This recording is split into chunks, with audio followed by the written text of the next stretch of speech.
ভোটের মাধ্যমে আপনাদেরকে উচিত জবাব দিয়ে দিই ইনশাআল্লাহ। গত 15-17 বছরে যারা এখন ঋণ খেলাপি, আমরা শুনেছি যে তারা গত 17 বছরে নির্যাতিত ছিল, তবে এই 1700 কোটি টাকা একজন ঋণ নিল আওয়ামী শাসনামলে, এটা আসলে কীভাবে সম্ভব হয়েছে? এই যে ধরেন ঋণ খেলাপি বলেন, তারপর সিন্ডিকেটের মাফিয়ারা বলেন, আপনার বড় বড় ব্যবসায়ীরা বলেন, এরা আসলে কোনো দলের আদর্শের বিশ্বাসী না। আদর্শে বিশ্বাস করে তারপর যে হচ্ছে সেই দলের মানুষের জন্য কাজ করে সেই দলের মনোনয়ন নিয়ে প্রতিনিধিত্ব ব্যাপারটা এমন না। তারা ঋণ খেলাপিদের ম্যান্ডেট নিয়ে তারপর হচ্ছে দলগুলোকে মোটা অঙ্কের টাকা দিয়ে তারপর হচ্ছে তারা মনোনয়নগুলো নেয় এবং সেই দলগুলো তাদের মনোনয়ন বিক্রি করে।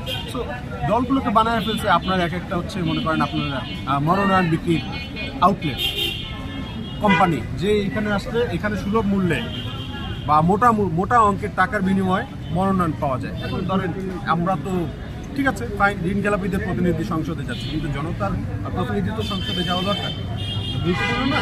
তো আমরা দেখলাম যে জনতার প্রতিনিধি খুঁজেই পাওয়া যাচ্ছে। সব দেখি ঋণ খেলাপিদের প্রতিনিধি আছে, ঘুষখোরদের প্রতিনিধি আছে, দুর্নীতিবাজদের প্রতিনিধি আছে, জনতার প্রতিনিধি নাই। যে আমাদের থাকার কথা ছিল শহীদ ওসমান আলী, তাকেও ওরা মেরে ফেলছে, যার কারণে বাংলাদেশে একটা বড় ভ্যাকুয়াম তৈরি হয়েছে।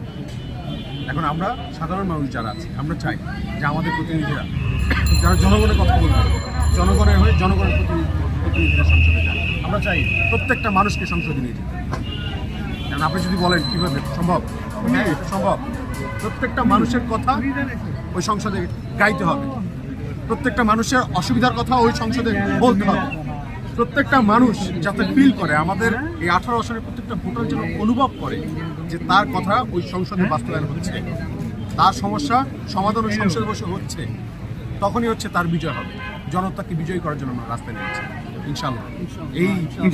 এই জার্নি একটা প্রশ্ন, জারি থাকবে। সাধারণ জনগণ থেকে কিভাবে